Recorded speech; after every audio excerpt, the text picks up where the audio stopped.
Welcome to the Healers Café, conversations on health and healing with Manon Bolliger, a retired and deregistered naturopathic physician with 30 plus years of experience. Here you will discover engaging and informative conversations between experienced healers, covering all aspects of healing, the personal journey, the journey of the practitioner, and the amazing possibilities for our own body and spirit.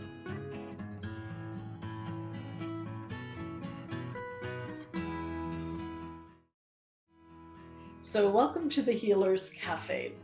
And today I have with me Jeannine Rashidi. She's the founder of Goodbye Tension and a doctor student at the Kerala Ayurveda Academy. Has been practicing for 19 years and guiding others towards physical, mental, emotional, and digestive relief. She has a best-selling book called Abundance Beyond Trauma, and she showcases the adhere, you might have to correct me, process that she developed, which is a form of Sattva Vayada Chikitsa, which is Ayurvedic psychotherapy. So, well, it's a perfect time to talk about trauma, since there's quite a bit all around us. But tell us about your journey. How did you get into the field of psychotherapy or helping people in the first place? And then let's go into what this therapy is. Thank you, Dr. Manon. It's an honor to be here with you. So I developed post-traumatic stress disorder after experiencing physical, mental, emotional, psychological, and sexual abuse the first 25 years of my life. Mm. And now I sit here before you as a 44-year-old grandmother of 4, completing my studies as an Ayurvedic doctor this year. So when I opened my practice, Goodbye Tension, in 2003, the idea was just to create my own hours because I was a single parent at the time. But what I noticed was that the type of clientele that were coming in, they all had trauma. And I questioned, who am I to be helping such people when I am just starting my recovery of my trauma? But the universe seems to work in very serendipitous ways, and it seems like experience is the highest form of knowledge, and people trusted me and very openly would just talk about it and process it. So I became certified in, quite a few different modalities. Psyche, which is subconscious reprogramming, somatic body work, process acupressure, things that allowed me to work with the client on that level. And when I found Ayurveda in 2014, I came to Ayurveda because I had a medical incident that when I went into the emergency room, they couldn't figure out what had happened. They diagnosed it as a quote unquote spell. And so I thought, well, there's no local witch doctors. Did you say spell? I was going to say. Yes, they literally said spell. Right. And that's not something you tend to hear in the Western field. So through some divine messaging, I was led to research the nearest Ayurvedic doctors in the area that we had just moved to. And that's where I found my current teacher and doctor, Dr. Jayarajan Kodikanath. And sitting with him, he, gave me a 90-minute session, asked me, many questions that nobody had ever asked me, took my pulse with his hands, looked at my eyes, my nails, my tongue, and he said, okay, I have a plan. And he was very confident. And I trusted his assessment. So I walked out of his office that day, went to the front desk and signed up for classes thinking, I just want to understand what's going on with my own system. It turns out, everything I learn, I bring back to the office and then I talk with people about. And so everyone was getting excited. Well, again, the theme is still the same. Clients who are coming in still have trauma. And so once I got into the doctor program, we got to pick a specialty. And that's what Sattva Vajaya Chikitsa is. It's Ayurvedic psychotherapy. And then as of last year, the process that I created finally birthed a name, which is Adhere. And what I did was I started looking at what is that I'm doing with clients each time? What is the process? And that's how the name developed. It's a acronym for explore, discover, heal, integrate, and relate. Mm, It's the same definition as the English word adhere. mm, And if you were to look it up in the dictionary, and then this was before the name came to me, you will see that the pronunciation is EDHIR. So I felt like, okay, this is obviously meant to be. And it's the process of allowing you to be true, true to yourself, really witnessing what is actually happening. mhm, mhm, And so here I am today. I'm finishing up my dissertation where I'm writing about the adhere process and how it helps in post-traumatic stress disorder cases. mhm. And then from there, I will be creating a training program for others who will learn who are interested in learning how to do the process. Wonderful. Yes. Yeah. Full circle, but you learn from your patients Yes. and you teach, and it's the circle that just keeps getting deeper and more rewarding, because it goes both ways, right? Right. It's very hard to create programs without the feedback of and then fine tuning and really owning your method. So Right. why don't we break that down a little bit more? You could tell Yeah. just a few sentences on each of the steps. Sure. So coming from a post-traumatic stressed mind, and then observing. And what is that, like, just for people who So it's what I call, I'll give you an example. So let's say you and I are in conversation, and whenever there's more than the mind body system can handle. So let me back up a bit. Whenever there's trauma, when we experience something that's more than our mind body system can handle, a fragmentation or a disconnect happens. It's a way of the body and the mind protecting itself. But what happens when that trauma has finished? There's still a disconnect. So my mission really is to help people bridge that gap between that heart and mind disconnect, which is how this method, came to be. So a PTSD experience, it's what I call the trauma trigger time loop experience. So let's say you and I are in conversation, we're outside, the wind picks up, and I can smell the grass. And at the same time, a car drives by and pops its tire. So it's a loud noise, startles my nervous system, and all of a sudden I'm transported back in time to a moment of trauma that involves the smell of grass, a loud sound, and a startling sensation to my nervous system. So even though I'm in conversation with you, I may have a fight, flight, freeze, or fawn response. I may also perceive you as the enemy. That would be the most unresolved version of that trauma trigger time loop experience.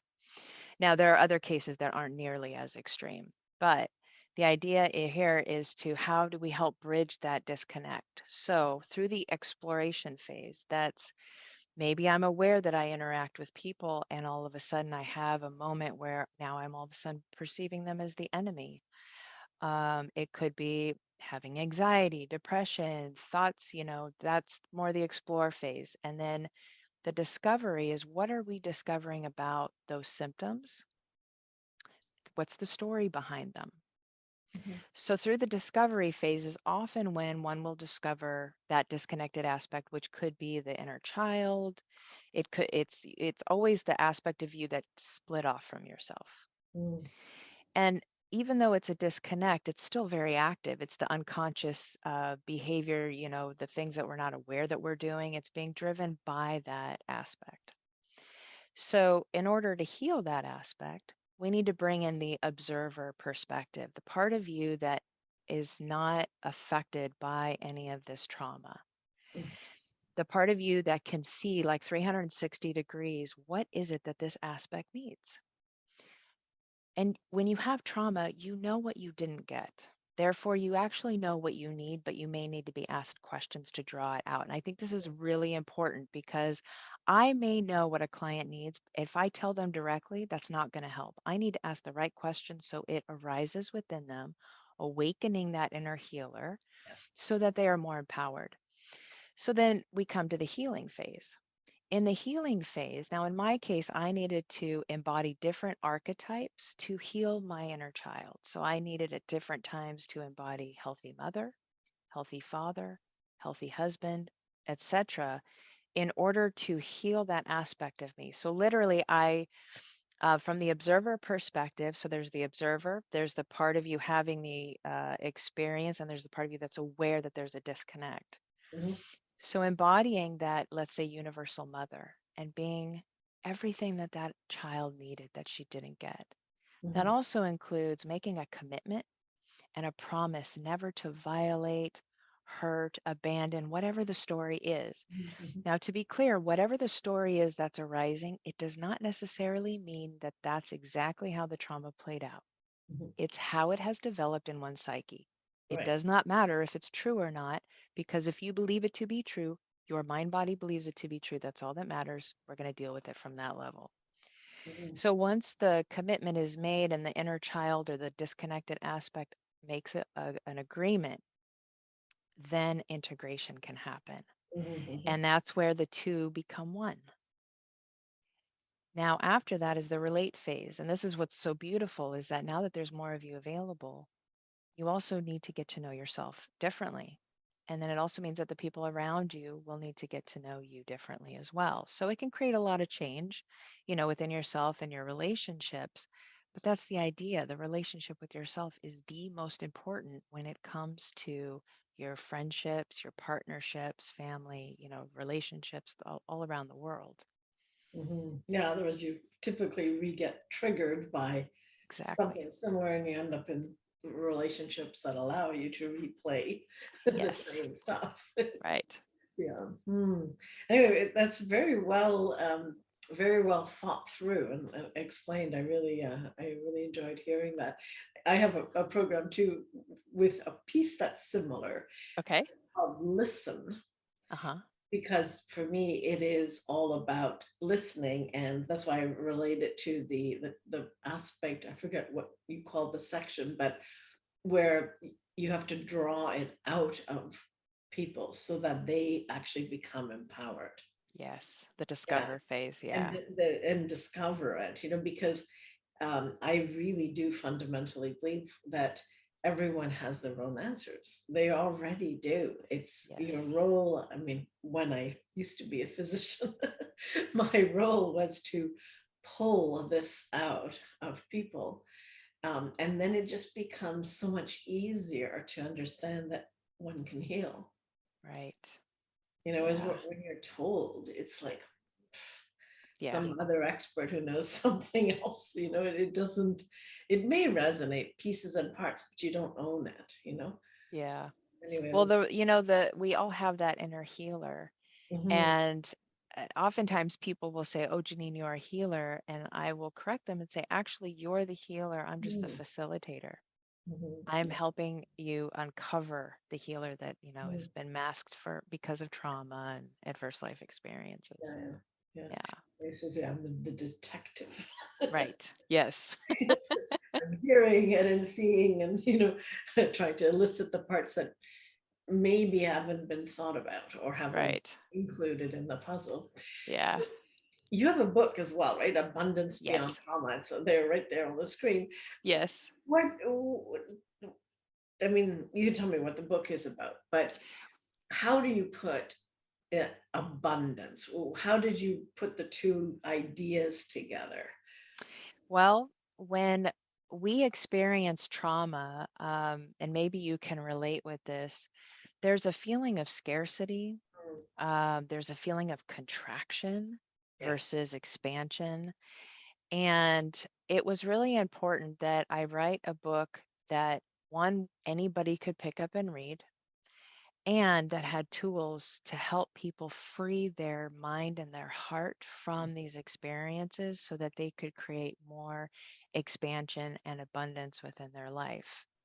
So Mm. that was the purpose. And then I wrote it in such a way that, when we tell our quote unquote story of trauma, it can actually re-traumatize people. Mm. And I know my story certainly can. So I was very careful in how I wrote it so that it wouldn't traumatize others. But I wanted people to get a high level understanding of when one experiences something, how does that, basically change how one processes their ability to feel secure within themselves, what happens developmentally. and then how you have to undo all of that if you grew up that way. And so part of it is memoir, and then part of it is self-help. It includes the I'm Triggered Pocket Guide, because it was important that I offer tools that if you're in an intensely triggered state, how do you come out of that? And then it takes it one step further and explains the adhere process, so that if you'd like to discover more of how to get to the core of that issue, you could do that. And it has, different worksheets. And then I created a workbook that goes with it. Mhm. So all of my clients, they have got a copy of the book and the workbook, and we go through it. And the youngest client that, has gone through the workbook is 12. Everyone under the age of 12, I do something different. I call it courage counseling, and I make it a little more age appropriate. Mhm. Yeah. Well, interesting. So, and what about the Ayurveda? How does that fit into your view? Because Mhm. the way I understand Ayurveda is probably on a simplistic, nutritional balancing of the doshas, and Right. but how does it work, or does it work with? It does work. So Ayurveda, it translates to the science or study of life. It's the ancient medicine, that originates from India over 5,000 years ago. And essentially what we are trying to help each person understand is that we have all of the 5 elements within us, and all of the 5 elements are around us. So we are directly connected with nature. And what happens when one of the elements is off? Well, we're noticing that, like with global warming. Well, the same thing happens within our internal system. So when it comes to the deeper mental and emotional work, and this is when I found Ayurveda, I felt like this was the missing piece for me, because I did not have a strong foundation and understanding of the circadian rhythm, Mm, understanding why diet and lifestyle is so important, why sleep is so important, because the mind digests all of its past experiences during certain times of the night, and it can only happen during sleep. mhm, So when I work with each client, whether they're aware of Ayurveda or not, I continually am planting seeds, and I do that in my book too, to help people understand, if you've gone through anything or you haven't, the reality is we need a strong foundation of something that supports our natural rhythm. Manon Bolliger here, and I want to thank you for taking actionable steps towards engaging your healing journey and helping others discover their path by watching, sharing, subscribing, and reviewing these podcasts. Every review and share helps spread the word, these different perspectives and choices and options for healing. And to thank you, I'd like to invite you to sign up to my free 7-sequence email tips on health and healing for everyday life. You can go to healerscafe.com tips. Thanks so much. Because when you're diving deep into these mental and emotional spaces, it does take a lot of energy. And it is a shaking up of the system in order to loosen those impressions, to, Right. reset the system, but clean them out. You can't just do that on a regular basis. And what I learned was that I was pushing my system so hard without a strong enough foundation that it, led me to some serious imbalances. And so I, one, don't want anyone to have to experience that. And two, it helps with the digestion of thoughts, the digestion of emotions. It's connected to your own gut digestion. So I feel it's actually one of the most important pieces to a healthy lifestyle, whether you're going to do the Ayurvedic perspective, naturopathic perspective, something that is a continual balance and rhythm foundation. Yeah, you need the substrates. Yes. You need Yeah. the body to be able to function. Right. Have you found, because in my work with trauma, a big part of the work is actually doing a physical therapy, which is called Bowen therapy. I don't know if you've heard of it. It's spelled Bowen. I'm not totally familiar, but I do know other Ayurvedic practitioners that are actually in your area that have told me about it and speak very highly of it. Mhm. Well, it's interesting because yeah, I have found that has really helped, because my belief is that it's the body holds the unconscious, I totally and agree. and people don't release things unless they're ready to. Yes. And in the safety of their body in a safe environment, there's so much more that comes up for the conversation. Yeah. And for insights and understanding and processing. So I've used that a lot, you know, well, I mean, not I would say almost all the time, because I find that it really facilitates this. So it'd be interesting to your experience with that and Ayurveda, which I think, you know, is I understand it from the nutritional lifestyle basis. I would think that that'd be very powerful. But well, my original, when I first came into my practice, I came in as a massage therapist. And what I noticed was I didn't like the traditional massage concept, because I felt that it was very palliative, just massage alone. And so I looked into more conscious modalities, push therapy, yamana body rolling, more of the somatic experiencing. And so anyone who physically comes into the office, I do have a table here. We do, you know, work on at the body level, so that, you know, and even the process acupressure work that I was trained in, the idea is it helps loosen up those impressions, you know, so just bringing awareness to the body part that's got the story, or holding on to it. So I believe we're well aligned in that. But I would be interested to find out more about the Bowen method. Yeah. Well, it's very, it's not like massage. It definitely doesn't. Again, it's like you're giving the body information, very little, and the body sorts itself out because it knows how to. Yeah. So it's like a triggering of information with pauses, like 2 minutes, sometimes more, that allows the body to kind of, you know, get like process this and then go on, right? Yeah. So it's it's been I'd love to find out what you think with your specialty in this. Yeah. You know, or and also it works with the autonomic nervous system, which sometimes that's a key to give people a tool that, other than breathing, because you know, if somebody's in a panic attack, actually, how do you deal with that? Because that comes up. So in the I'm Triggered Pocket Guide, and I even write about this in my book, if you're in a really triggered state and somebody says, take a deep breath, it's not going to work, because you've got to ride the fact that your breath is so out of balance. To try to take a deep breath, it's almost agitating. So I always say, follow the breath. So instead of trying to take a deep breath, take 2 quick inhales and a long exhale to try to at least slow it down, but you have to ride the wave. So in steps 1 through 3, it's all about, you know, quick inhales and a long exhale to try to slow it down. And then step 1 is don't make any decisions from that place.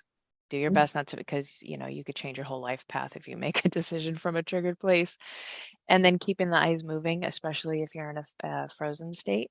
So I usually will say, find 3 objects that are in nature, you know, the plant, the sun, water, etc. And then identify within your own mind, who are your well-wishers, the people you trust in your worst moment.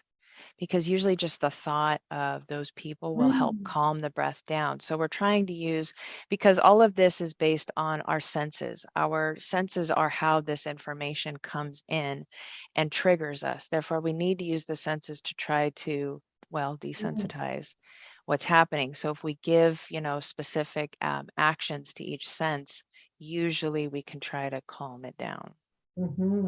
I love that. It's very it's multidimensional, right? Yeah.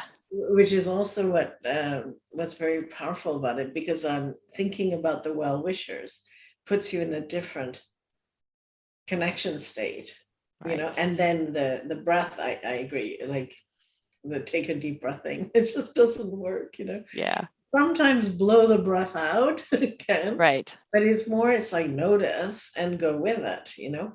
And then there's a slight separation, but it's not as you're not forcing the body, and also you're not alerting the body that there's something terribly wrong. You're just going, okay, you know, oh, I'm now going to be aware of the process, you know. Yes. Yeah. Yeah. And I think also it helps awaken that observer perspective. If Yes. you're observing yourself having the experience, you know, that's one phase where you're aware of the experience and also having the experience, but then to be aware of it and detached from it, that's when you know, okay, you've, you know, Mhm. and even I'm still working on the detached from the experience part. Mhm. But to really be able to just observe yourself in that state, you know, okay, body's having a reaction, try to catch the breath. What are the steps I need to do to come back to a place of presence? And then once you're calmed down, then we can look deeper at, well, why did that happen in the first place? What was the trigger? Right. And then the eye movement, the objects, is that to bring you into the present space? Yeah. That's the intention of that. Yeah. Yeah. Because usually in a trigger, at least my experience is that it's a single focused loop that's happening. Right. So if you keep the eyes moving, then you're aware of, oh yeah, the wind is blowing right now outside, you know, oh, it's sunny out. Maybe there's a beautiful rose, because all of these things have presence consciousness. Mhm. So the idea is to connect with that. And since we are directly connected with nature, it makes sense. Let's use nature. Mhm. Yeah, no, it makes sense.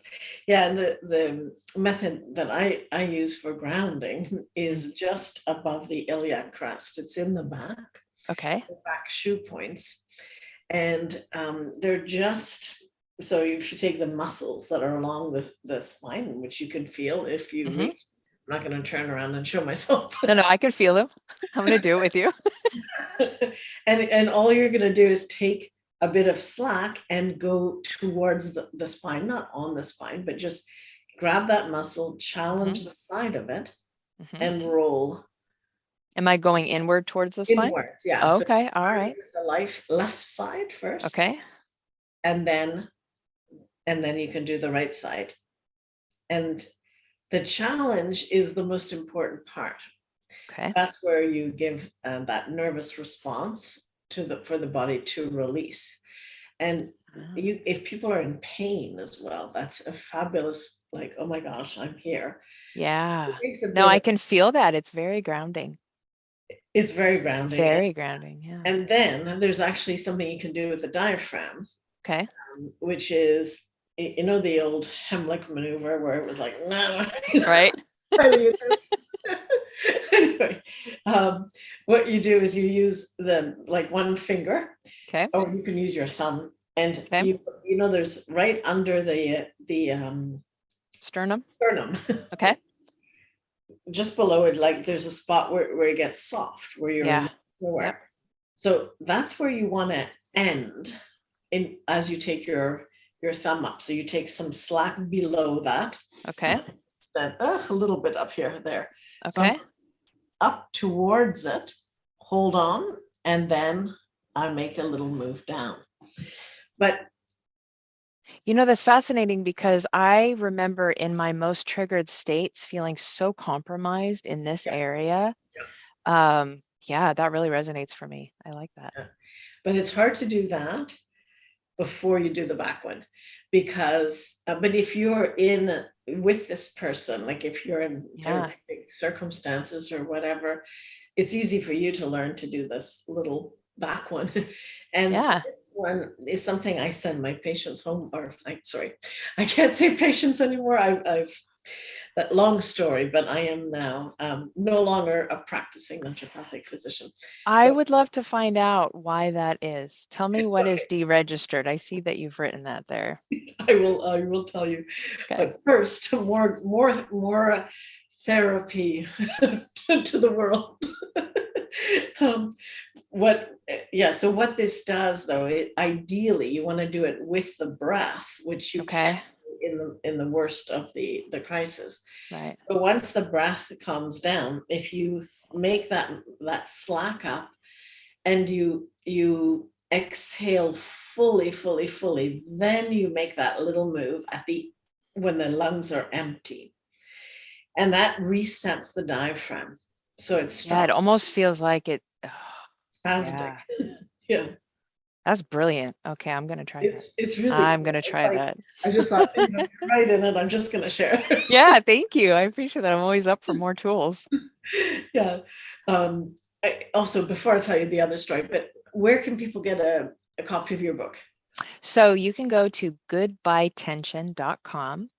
That's my website, and you can click on the link. It'll take you to Amazon, or you can go straight to Amazon and look up Abundance Beyond Trauma.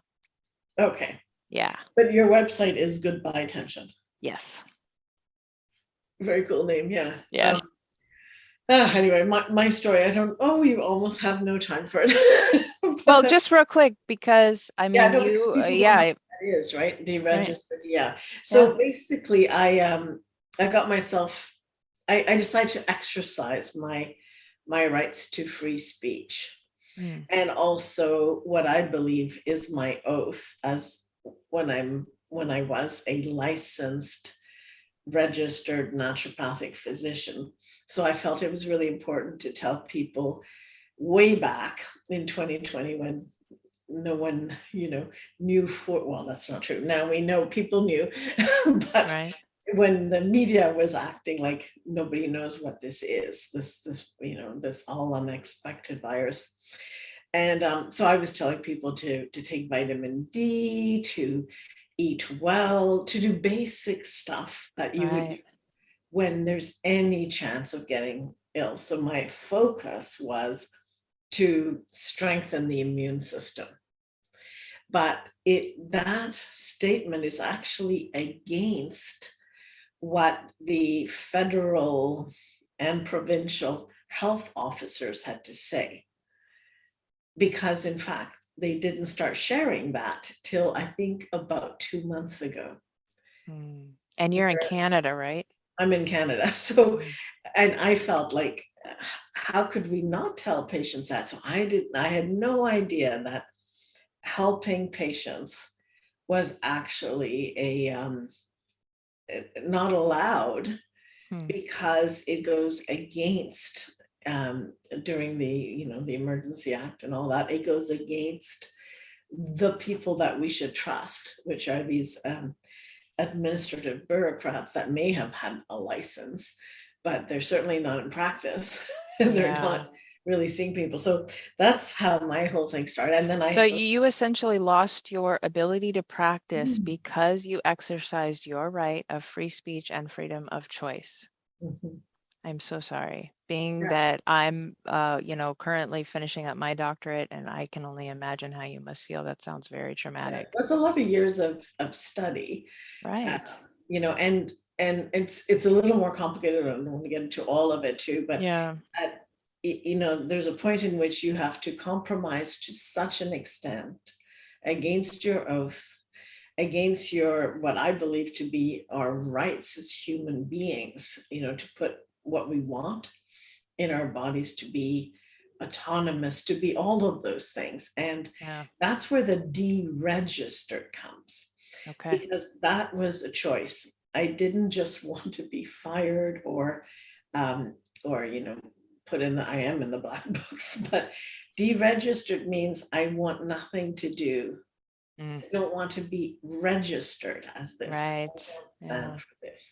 But I love naturopathic medicine. Everything else is good, but we can't be. Well, Dr. Manon, I honor your choice. And I'm shocked that it seems you clearly don't have freedom of speech and you don't have freedom of choice, and that's very alarming. That sounds very traumatic, and I'm so sorry. I think it's a big trauma for many people who who feel strongly about that, so I think that is one of our new traumas. Yeah, definitely. But listen, I want to end on a positive note. Yes.